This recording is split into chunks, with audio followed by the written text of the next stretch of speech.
Hello students, इस video में मैं कवर कर रहा हूं आईज के डिफेक्ट का second part which is hypermetropia. और इससे प्रीवियस वीडियो में मायोपिया का कवर किया है अलॉन्ग विद रे डायग्राम और उनके कॉजेस और उनके करेक्शंस। अगर वो वीडियो वॉच ना किए उसे जरूर आप पूरा वॉच कर लें। और इस वीडियो में आपको मैं बता रहा हूं hypermetropia which is also called long sightedness. तो सबसे पहले तो ये दोनों में डिफरेंस पता होना चाहिए कि मायोपिक और हाइपरमेट्रोपिक आई में क्या डिफरेंस है।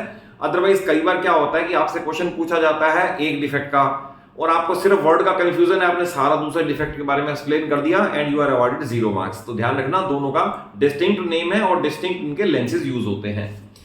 तो देखिए हाइपरमेट्रोपिया में एक इससे पहले आपको डेफिनेशन नियर पॉइंट की भी पता होनी चाहिए कि what is a near point. जैसे उसके अंदर था फार पॉइंट, तो इसमें है नियर पॉइंट। तो नियर पॉइंट क्या है? The shortest distance from the I up to which eye can see clearly without any strain is called near point। और हेल्दी ह्यूमन आई के लिए ये 25 सेंटीमीटर है। तो 25 centimetre is the near point of a healthy human आई।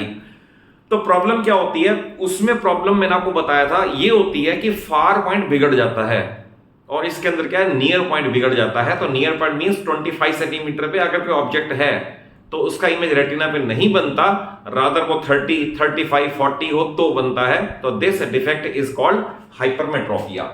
अब इसके regarding रे diagram में, अगर फर्स्ट रे डायग्राम में आप बनाएंगे डिफेक्टेड आई का, तो प्रॉब्लम क्या है, आई में वो शो करनी है। इसमें एक सिंपली कॉन्वेक्स लेंस शो होगा, ये सिलरी मसल्स है, ये आपने बनाई इसकी प्रिंसिपल एक्सिस। अगर सपोज ऑब्जेक्ट 25 सेंटीमीटर पे है, ये लेटर से 25 सेंटीमीटर पे है, तो प्रॉब्लम यह है कि यहां से रेज लेंस तक पहुंचेंगी और lens is not able to converge them at retina, और वो रेटिना के बियॉन्ड ले जाता है इसको। तो दैट इज रेटिना, इसको यहां पर तो फुल लाइन और यहां पर डॉटेड लाइन। तो जब रेटिना के बियॉन्ड जाएगा, इमेज वहां बनेगा, तो obviously we will have in the blurred image, हमें वो इमेज साफ नजर नहीं आ सकती। तो ये है defected eye when object is at 25 centimetre. But अगर आप उसका ऑब्जेक्ट नियर पॉइंट पर रखो तो second diagram, object at near point.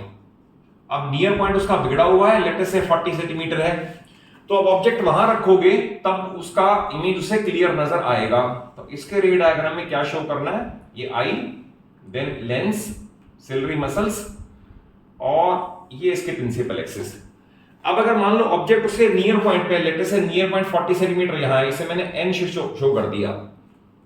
अगर ऑब्जेक्ट एन पे रख दें तब रेज यहां से लेंस तक पहुंचेंगी और lens is able to converge them at retina और इमेज रेटिना पे बन जाएगा। तो प्रॉब्लम है कि 25 सेंटीमीटर का ऑब्जेक्ट साफ नजर नहीं आता, और अगर 25 से ज्यादा है, दैट इज नियर पॉइंट अगर बिगड़ा हुआ है, वहां ऑब्जेक्ट रख दें तो वहां इमेज साफ नजर आता है। थर्ड आता है इसका करेक्शन का डायग्राम, जो कि बहुत इंपॉर्टेंट है कि अब इसका करेक्शन कैसे करें। तो इसमें ध्यान रखना, इस वाले में convex lens of appropriate focal length use होगा, और मायोपिया में मैंने बताया था concave lens of appropriate focal length. तो इसका रे डायग्राम इंपॉर्टेंट है, थर्ड वाला। ये आपने आई का बनाया डायग्राम, इतना ही बनाना है हर उसमें डिफेक्ट में, then lens and ciliary muscles, इतना सा ही, नथिंग एल्स। ये आपने बनाई इसकी प्रिंसिपल एक्सिस। अब इसमें दिखाने कि वो डिफेक्ट रिमूव कैसे हुआ। अगर सपोज ऑब्जेक्ट पड़ा है 25 सेंटीमीटर पे, तो देखिए कैसे क्लियरली विजिबल होगा। अब आपने आई के आगे कॉन्वेक्स लेंस यानी चश्मा जिसे बोलते हैं वो लगा दिया। रिमेंबर ये कन्वर्जिंग लेंस है, उस वाले रे डायग्राम में डाइवर्जिंग था। तो यहां से रेज पहले स्पेक्स के लेंस में एंटर करेंगी, ये इसको थोड़ा सा कन्वर्ज कर देगा लाइक दिस। और अगर कन्वर्ज कर देगा तो जो आगे कन्वर्जेंस है वो थोड़ी पॉइंट पहले पे जाके कन्वर्ज हो जाएंगी, दैट इज अब इमेज बियॉन्ड रेटिना नहीं बनेगा, इमेज एट रेटिना बन जाएगा और object is clearly seen due to this specs. But these rays appear to come from far point. Important ये है कि उसे लगेगा ऐसे कि रेज उसकी वहीं से आ रही, जो उसका नियर पॉइंट, जो नियर पॉइंट था 45 सेंटीमीटर वाला, अपीयर ये होगा कि रेज वहां से आ रही हैं, और जबकि ऑब्जेक्ट 25 सेंटीमीटर पे रखा हुआ है। तो इस केस में कॉन्वेक्स लेंस ने इस डिफेक्ट को रिमूव कर दिया। अब आते हैं इसके कॉजेस क्या हैं।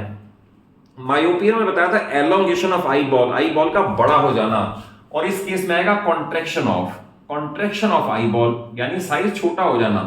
अगर साइज छोटा हो जाएगा तो ऑब्वियस है, अगर आई बॉल छोटी हो जाएगी तो फोकसिंग पीछे चली जाएगी। ये हो गया। उसमें था उसकी फोकल लेंथ शॉर्ट हो जाना, नंबर 1 ये था। इसमें फोकल लेंथ लार्ज हो जाना। अगर फोकल लेंथ लार्ज हो जाएगी तो इस केस में भी फोकल लेंथ लार्ज हो गई तो एफ यहां तक ना हो गई, यहां तक हो गया, तो दोनों केस के अंदर ये डिफेक्ट आएगा।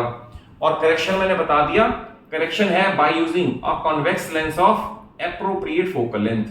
तो इस तरह से ये इसका डिफेक्ट रिमूव हो जाएगा अगर लेंस यूज किया जाए, स्पेक्स यूज किया जाए।